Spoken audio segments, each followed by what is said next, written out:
and it investigated on the process taking place in certain neighborhoods in Bucharest. He's also one of the organizers of the Biennale in Bucharest, and editor of Architectura magazine, and also an architect, of course. This is Dmitry Zadolin. He's from Moscow and Minsk, or most of Moscow. He's been busy in a study called After the Soviets, which explored what's happening in the microrayon in Moscow. And he works in an office called Below Moscow, which is sometimes a project that relates to these kind of neighborhoods. And the third person is David Gogishvili. He comes from Tbilisi, from Georgia. David is actually the only non-architect in the group. He's an urban geographer, and he's been busy with mapping the city of Tbilisi and also studying a neighborhood called Guldani. Well, this is a short introduction. They represent very different realities, wild appropriation in Georgia, a continuing of the same kind of building typology and still very strict and regulated neighborhoods in Russia, or the more close to the Bulgarian reality in Bucharest. Maybe my first question, the idea is that we're going to engage into debate about what's happening in their own cities and countries, but if you are really desperate to ask a question and just cut through and ask, and of course at the end there will be time for questions, but we want to make a discussion also with the audience. I will start asking Dmitry. Actually, I asked them to make a statement for this debate, and I've printed these statements. They are here in front, so maybe if you want to pass them around. This is kind of a startup of their starting points where they begin. In his statement, Dmitry said that the problem of such neighborhoods is not the lack of quality, but not the quality itself. Not the quality itself. Not the quality itself, but quantity. And you were proposing to try to diminish the quantity and try to create a new typology or a new way of urban structure that would confront this heritage. Maybe you should put it in the light of the fact that in Russia there's still neighborhoods built in this way. Maybe you can tell us something about that and why you think it's going to support the issue. Okay. Now let's start. Well, I was walking for a couple of hours today and yesterday to see Druzhba and Lazarus.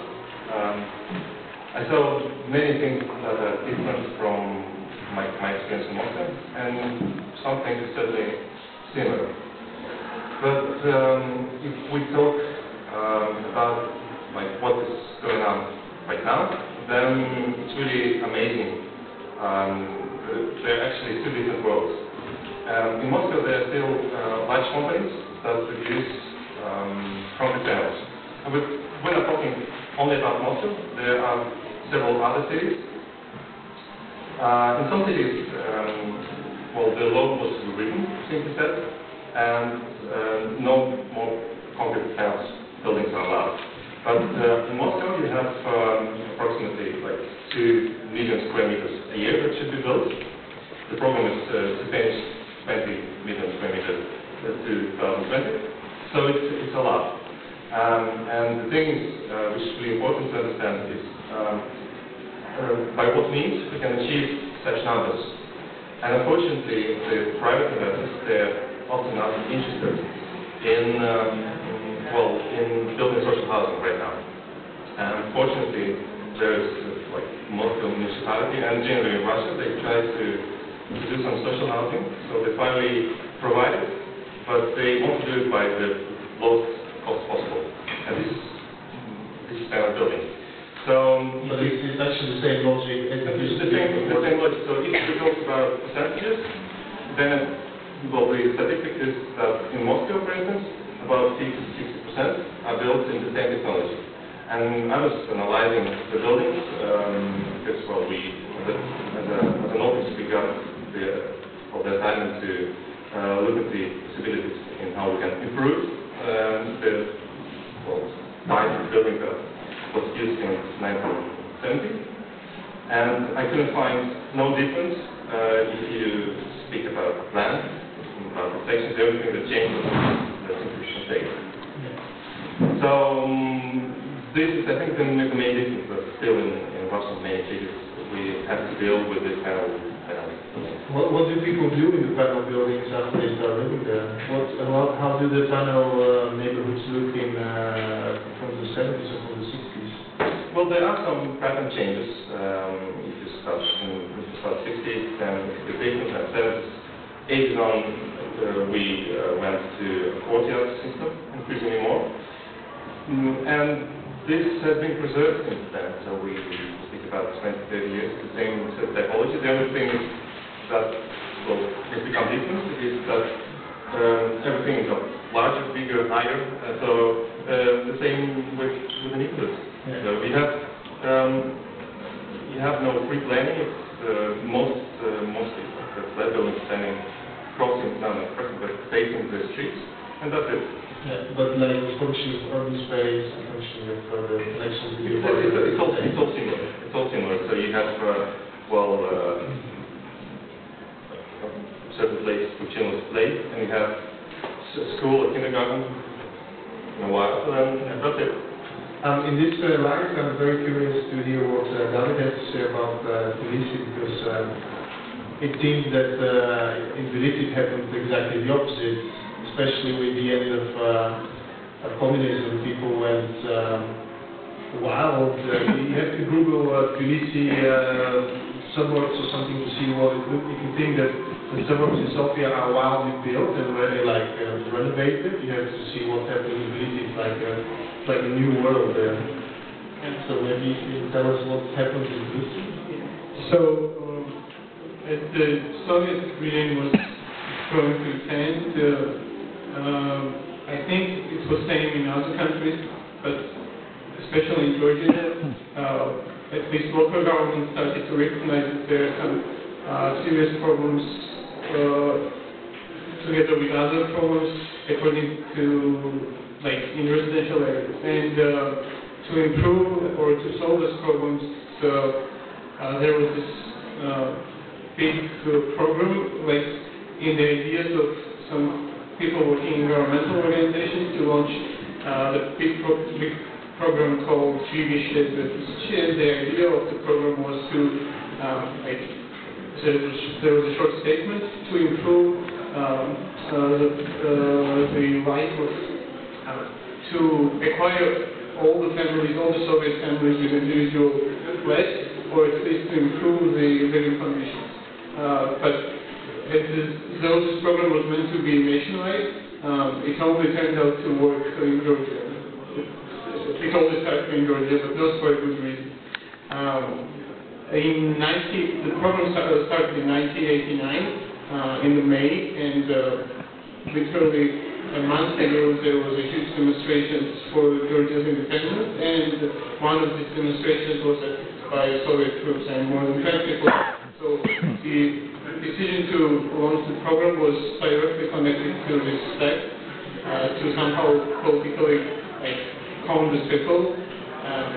This intention didn't work, and so from 1989 till the end of the 90s and the beginning of the 2000s or so, there were some really wild things going into Georgian suburbs, especially, but in the other central part of the cities too. The program was meant to give the possibility to Soviet citizens and then to Georgians living independent, to add living space to their flats, by extending loggias or some balconies or something. And there were certain regulations, and it was meant to be only for the residential buildings up to 9th floor, but there are also residential areas where the 10th floor buildings, 16, and but actually all these regulations were taken into consideration, and starting from 90s especially, majority of Cilicians and also some other citizens of other citizens of Georgia started extending their flags, literally ignoring all kinds of regulations. And by the end of 90s, we got situation that some of the flags have been extending not by 20% as it was meant to be, but it was extended by 100%. It was twice bigger as it was in the beginning of the process. And the most important part for that is that majority of these people neglecting the rules start kind of grab the public space around their houses, and this kind of action caused some quarrels and fights between neighbors, and yeah, that was kind of short description of the process. And we, together with my students and some professors, we called this kind of construction vertical slum, as it looks, some of them really looks like a slum. We just, as Yuba said, we just came to Tbilisi, Gani, or Tbilisi, some suburb, and you can just see how it looks like.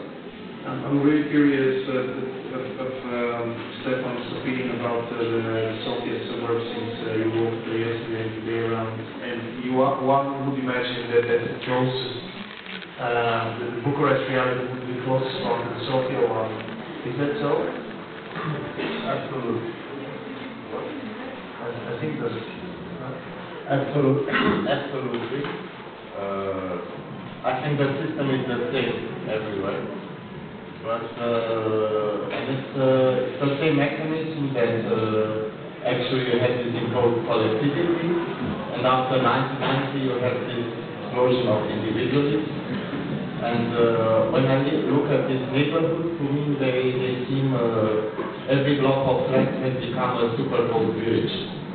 And actually they have become individual homes, but which are still one atop the other and one next to the other. We didn't have the chance today while walking in Druzhba to get into one of the buildings. But I suppose it's very much like Bucharest. You have public space around the building, which is a catastrophe. And then you get into the hallway, which is also a catastrophe. Communal space is horrible.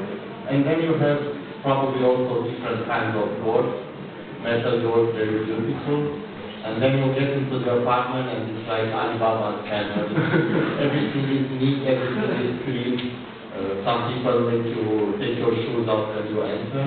And I think that the biggest problem, one of the biggest problems with this structure is that every kind of improvement has been concentrated on exclusively on private space, and that there is actually no community. These are people living in a collectivity which they don't really want and they don't really accept. And maybe the biggest issue is how to articulate all these individual desires and how to make them function a little bit together. You've been, with this study Magic Blocks, you also made a couple of proposals, and I heard from you that you were busy with a workshop in this year's edition of the Biennale Bucharest.